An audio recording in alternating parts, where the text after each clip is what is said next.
말이 있습니다. 이웃사랑은 내 신앙생활의 성적표입니다 라고 하는 그런 말이 있습니다. 이 말 어떻게 생각하세요? 좋아요. 네, 좋은 말씀인데 이게 정말 우리 신앙의 어떤 본질에 대해서 잘 이야기해 주는 것 같아요.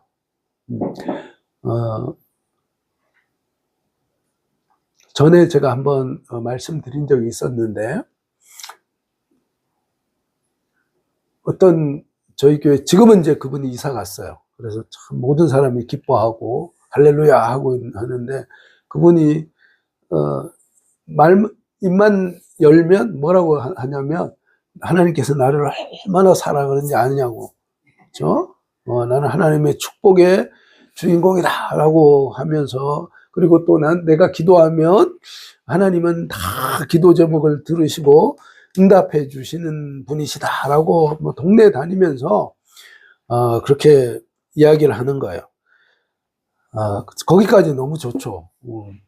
참 우리가 축복의 주인공은 맞죠? 사랑의 주인공이고 하나님께서 우리 기도를 들으시고 하는 것은 너무나 맞는 말씀이고 참 감사한 이야기인데, 그 다음이 문제라는, 그분이 어떤 분이라고요?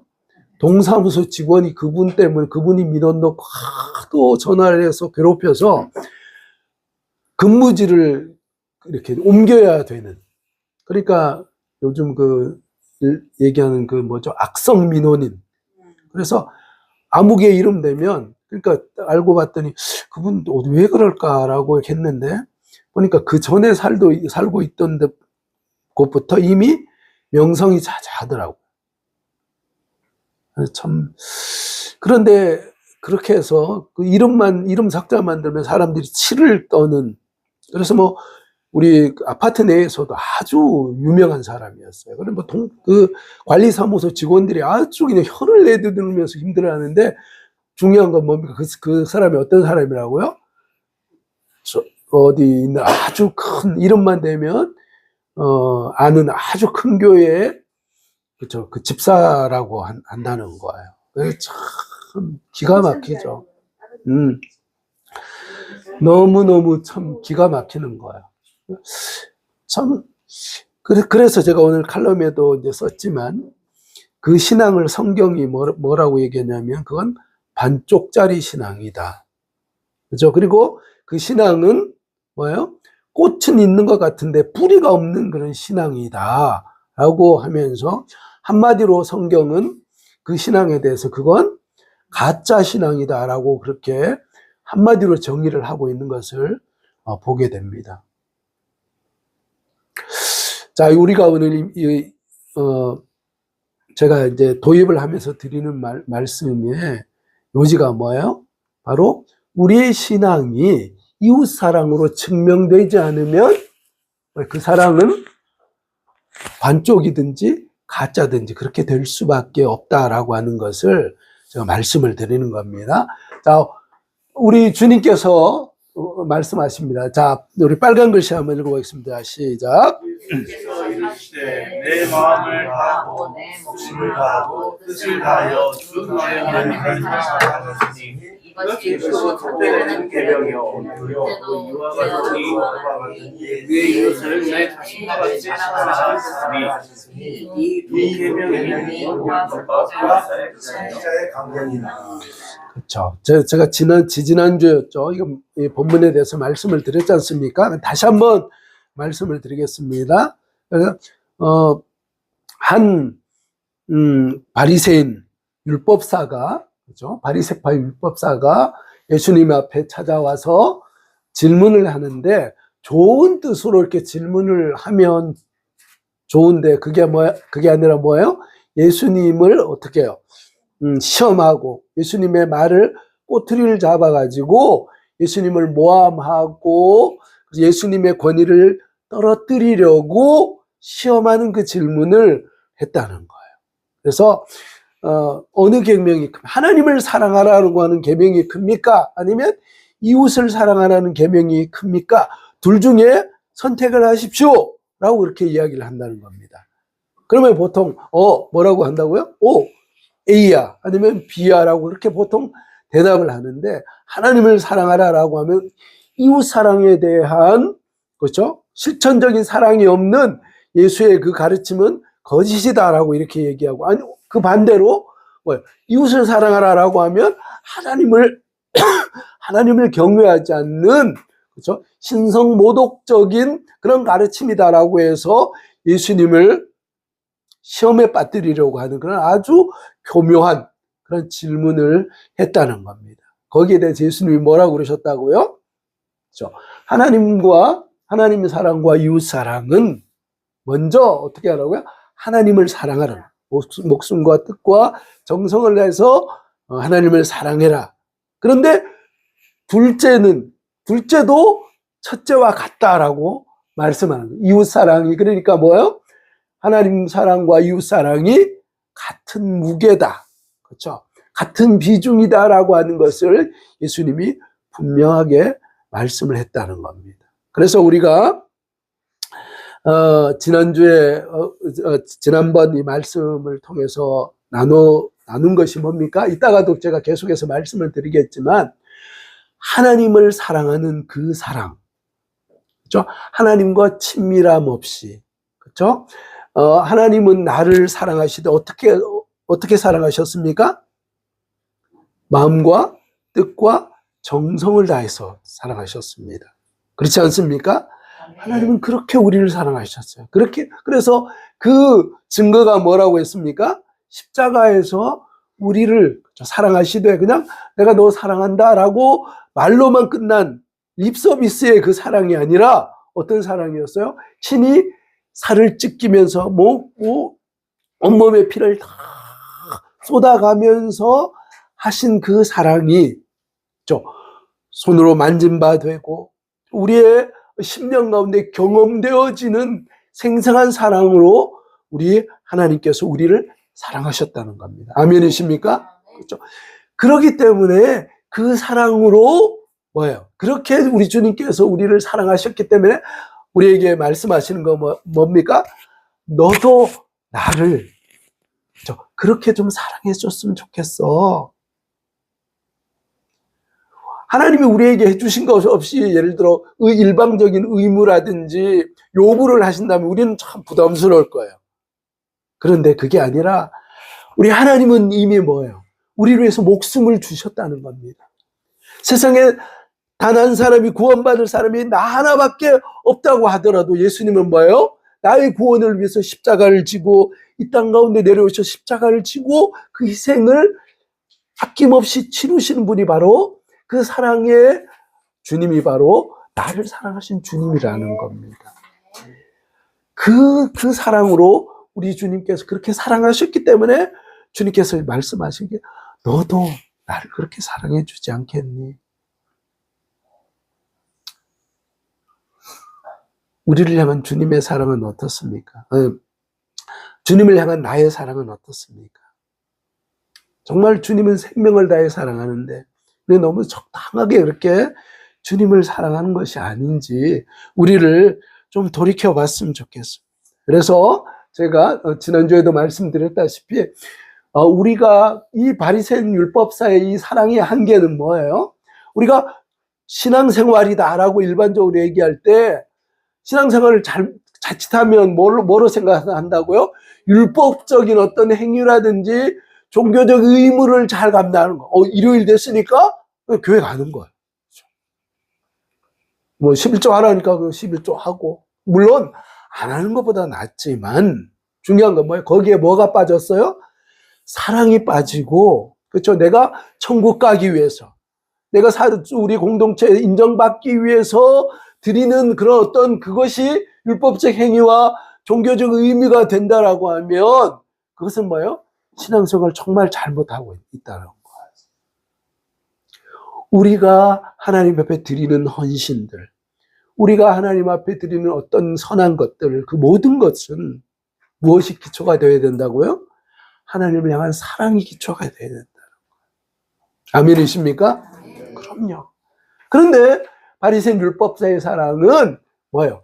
내가 613가지의 그 계명을 내가 지켰기 때문에 나는 완벽한 사람이야, 나는 의로운 사람이야 라고 하나님 앞에 목을 꼿꼿이 들고 나 같은 사람이 있으면 나와보라 그래 라고 하는, 그렇죠. 그러면서 예수님에 대해서 도전하는 그런 태도에 대해서 우리 주님께서 말씀을 한다는 거예요. 그래서 하나님을 사랑하되 내 이웃을 내 몸과 같이 사랑해야 된다라고 그렇게 말씀을 하고 있다는 겁니다. 그래서 우리 주님께서는 자, 어떤 사랑하셔서 십자가에서 마음을 다하고 목숨을 다하고 뜻을 다했다.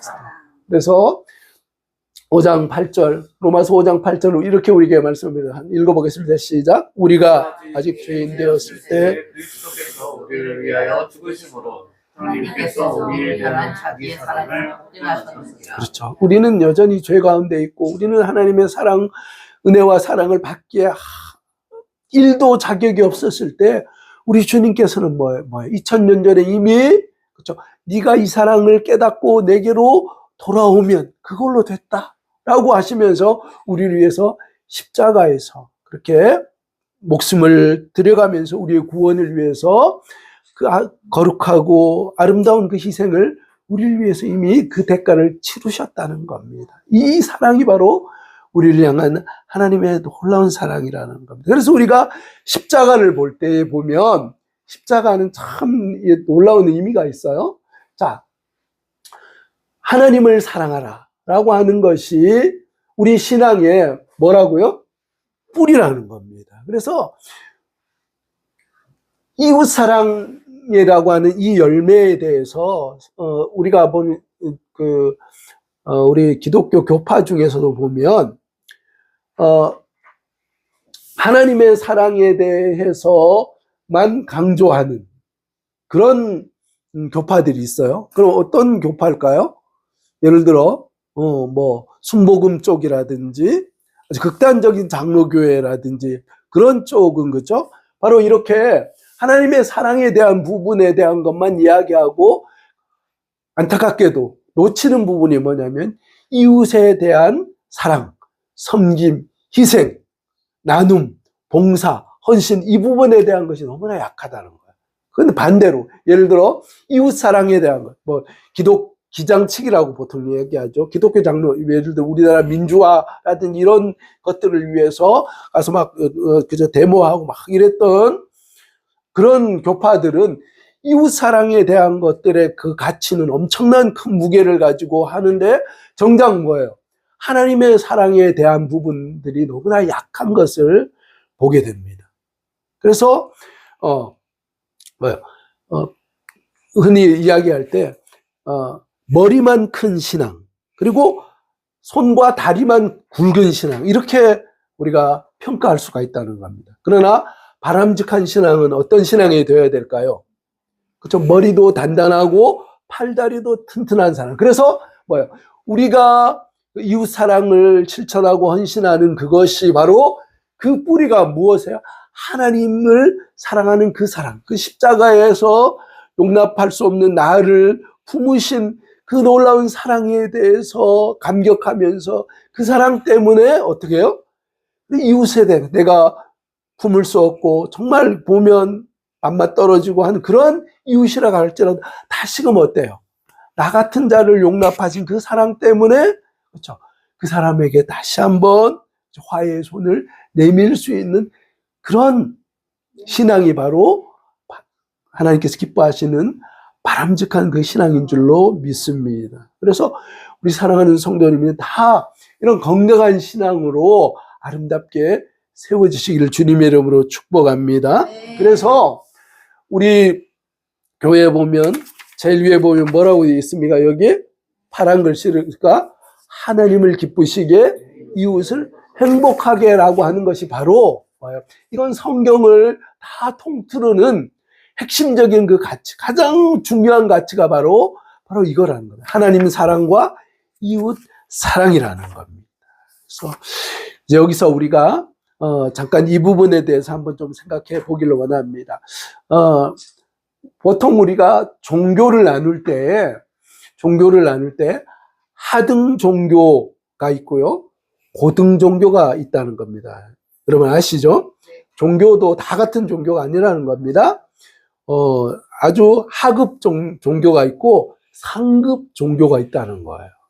그래서 기본적으로 하급 종교와 상급 종교를 나누는 중요한 기준 중에 하나는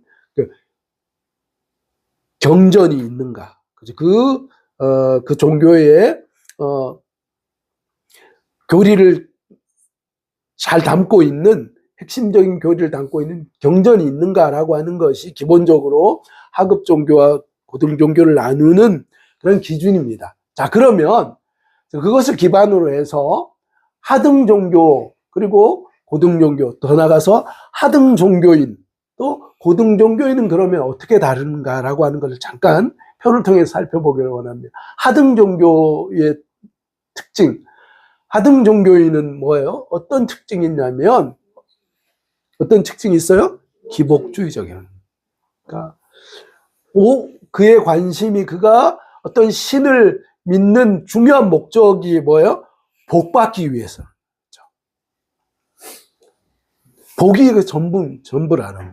그래서 이 하등 종교는 어떤 관점이에요?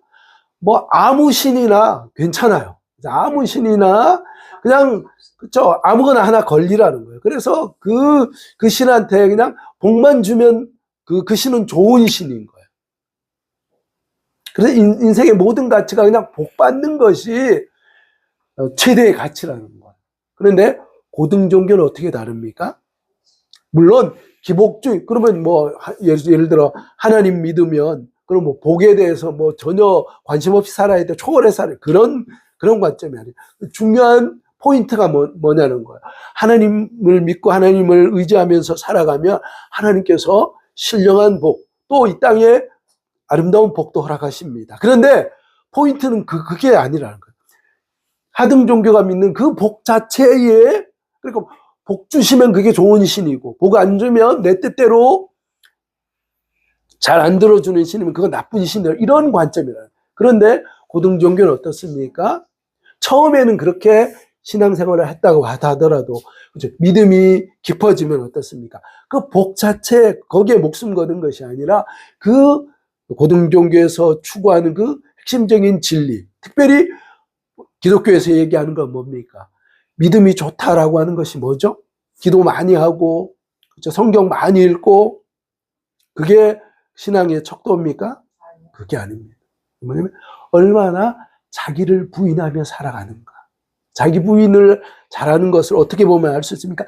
내 뜻대로 되지 않을 때, 그때 하나님 믿어도 별 볼 일 없네. 그리고 그렇죠, 이 신은 잘못된 신이네. 예수 믿어도 병도 안 낫고 복도 그치, 전에 불교에 내가 이렇게 기웃기웃 할 때보다 별로 없는 것 같아. 그러면서 어때요? 그렇게 살아가는 거예요. 그것은 자기를 부인하는, 비록 뭡니까? 내 생각대로 되지 않고, 예를 들어 내 계획대로 잘 안 된다고 할지라도 뭐예요? 자기 부인하는 삶은 뭡니까?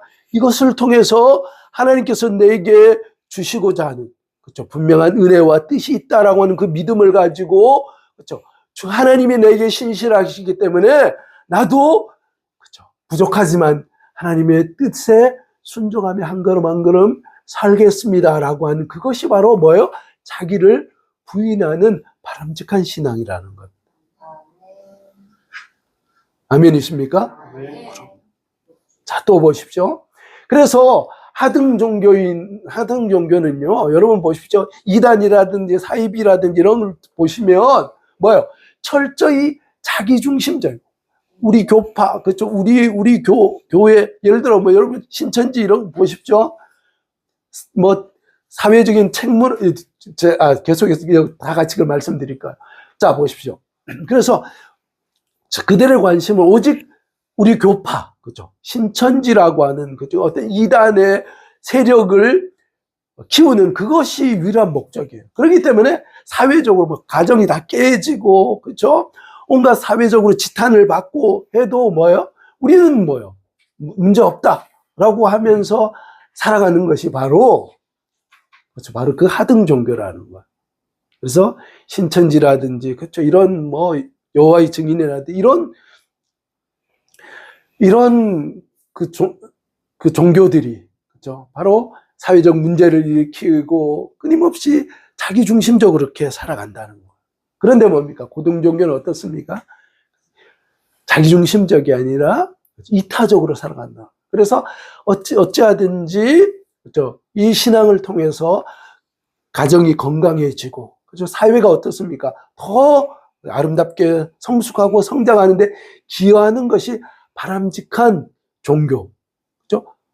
고등종교의 그 역할이다라는 거예요. 이런 측면에서 보면, 그렇죠? 그렇기 때문에 우리가 하나님만 사랑한다. 그리고 여기에 보면 이 하등 종교는 뭐예요?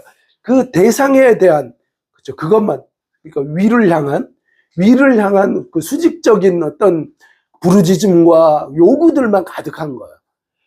빠진 게 뭡니까? 그렇죠? 옆을 향한, 이웃을 향한, 주변을 향한 배려와 섬김과 희생, 이런 것이 없는 것이 바로 하등 종교의 대표적인 양상이다라고 하는 것을 우리가 보게 됩니다. 그래서 우리가 지금 이제 한 가지 정리해야 될 것, 좋습니다. 자, 그러면 이런 신앙으로 정말 하나님께서 기뻐하시는 고등 종교로, 특별히 우리가 주님의 말씀을 따라 날마다 자기 십자가를 지고 자기를 부인하는 그런 삶을 사는 것. 그래서 이웃을 향해 나를 통해서 내 이웃이 하나님의 축복을 누리는 축복의 통로로 살아가는 것이 하나님이 기뻐하신 뜻인데, 여러분 잘 되십니까? 이게 쉽지 않습니다. 어떻게 하면 될까요? 어떻게 하면 되겠습니까? 이 순서가 참 중요합니다. 우리가 이웃을 사랑하고 이웃을 섬겨야 됩니다. 그런데 여러분, 그게 쉽습니까? 이웃이 천사 같거나 늘 뭐 이렇게 예를 들어 하나 주면 뭐 하나 정도는 이렇게 어떤 뭐죠? 이게 리스판스가 있다고 하면, 어떤 반응들이 있다고 하면 그래도 괜찮아요. 그런데 10개를 줘도 1개를 감사하는 사람이 잘 없다는 거야. 끊임없이 주는 것 같고, 그래도 얌체같이, 그쵸? 그렇게 와서 늘 달라고 하면서 그런다는 거야. 그쵸? 그런 사람들이 우리의 이웃이라는 거야. 내 힘으로 한계가 있어요. 너무 그냥 주는 거 없이 이렇게 미운 사람이 있을 수가 있다. 그렇기 때문에 우리가 여기서 필요한 것이 바로 내 힘으로는 안 된다라는 거예요. 내 힘으로는 안 되고 무엇이 필요합니까? 자, 우리 말씀 같이 읽어보겠습니다. 시작. 주신 성령으로 말미암아 하나님의 사랑이 우리 마음에 된다. 그렇죠. 제가 늘 말씀드리지 않습니까? 내가 가진 미천을 가지고요, 이웃을 사랑한다고요? 천만의 말씀이에요. 나 자신 사랑하기도 버거운데 무슨 이웃을 사랑합니까? 그런데 우리가 사랑할 수 있는 힘은 비로소 어디서 나오는 거예요? 하나님의 사랑이 우리 가운데 부어지면, 이 그림처럼, 그렇죠? 로마서에 얘기하는 하나님의 사랑이 우리 가운데 부어지면 그 사랑이 어떤 사랑이에요? 그 사랑이 어떤 사랑입니까? 계산되지 않는 사랑, 무조건적인 사랑입니다. 반역에도 뭐예요? 반역과 끊임없는 배신에도 한결같은 사랑으로 신뢰하고 믿음으로 기다려주시는 그 사랑이 하나님의 사랑이 아닙니까? 그래서 에베소서에서 이렇게 말씀합니다. 자, 같이 한번 읽어보겠습니다. 시작. 능히 모든 성도와 함께 지식에 넘치는 그리스도의 사랑, 그 너비와 길이와 높이와 깊이가 어떠함을 깨달아 하나님의 모든 충만한 것으로 너희에게 충만하게 하시고. 목회자로서 늘 내가 전에 수요 예배 때도 말씀을 나눈 적이 있습니다. 그래서 신앙생활을 하고 그렇게 믿음 생활을 하면서 이렇게 지내는데 왜 믿음의 진보가 나타나지 않을까? 그렇죠? 왜 이렇게 참 더딜까라고 하는 그런 안타까움이 목회자 가운데 있습니다. 그럴 때 어느 날 제가 기도하는데 그런 마음이 들더라고요. 너무 조급해하지 마. 네가 어떤 사람이었냐? 너에게 부은 은혜를 아무개에게 부어준다면 놀랍게 변화되지 않겠니? 내가 너를 기다려준 것처럼 그렇게 기다려준다면 변화되지 않겠니? 그래서 저희 기도 제목이 바뀌었습니다. 하나님, 저에게 베풀으신 은혜, 이것을 우리 성도님들에게 한 분 한 분에게 부어주십시오. 그래서 정말 그리스도의 그 사랑의 깊이와 넓이와 그 높이를 알아서 하나님의 마음을 안타까워하게 하는 그런 신앙이 아니라 하나님의 기쁨이 되는 그런 신앙으로 믿음의 진보가 있을 수 있도록 은혜를 베풀어 주십시오. 저희 요즘에 간절한 기도의 제목입니다. 내 힘으로는 안 됩니다. 그러나 하나님께서 은혜를 주시면 하나님의 충만케 하시는 것으로 하나님의 사랑으로 우리에게 부어주시면 우리는 다윗이 고백했던 것처럼 그렇게 고백할 수 있습니다. 뭐라고 고백합니까? 자, 다 같이 한번 읽어보겠습니다. 시작. 내 잔이 넘치나이다. 다윗이 고백. 내 평생의 선하심과 인자함이 정녕 나를 따르니 주께서 내 원수의 목전에서 내게 상을 베푸시고 상을 차려주시고 내 머리에 기름을 부어주셨으니 내 잔이 넘치나이다. 할렐루야. 이런 은혜가 우리 가운데 있으시길 주님 이름으로 축복합니다. 그렇죠? 내 힘으로는 이웃 사랑하는 거 됩니까? 안 됩니까? 내 미천 가지고는 일도 안 됩니다.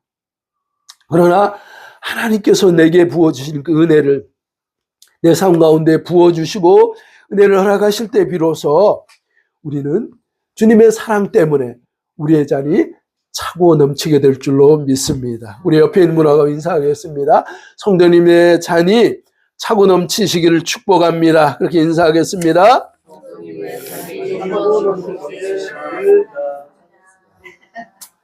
자, 우리 찬양을 한번 부르고 말씀을 마치도록 하겠습니다. 자, 너는 그리스도의 자 시작. 너는 그리스도의 향기라.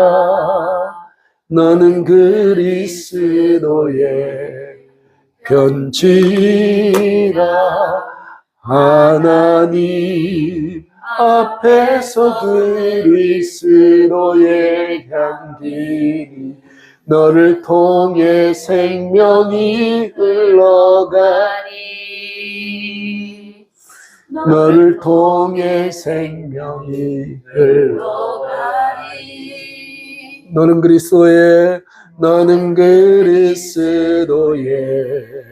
향기라. 너는 그리스도의 향기라. 하나님 앞에서 그리스도의 향기 너를 통해 사랑이 흘러가니 너를 통해 사랑이 흘러가니 너는 그리스도의 향기라. 너는 그리스도의 편지라. 하나님 앞에서 그리스도의 너를 통해 기쁨이 흘러가니 너를 통해 기쁨이 흘러가리. 아멘. 우리를 통해서 하나님께서 귀한 축복의 통로로 우리를 마음껏 사용하시고 우리를 통해서 하나님께서 허락하신 이웃을 향한 축복이 성취되어지고 또 하나님의 도구로 우리가 아름답게 쓰임받는 주인공들 다 되시기를 주님의 이름으로 축복합니다.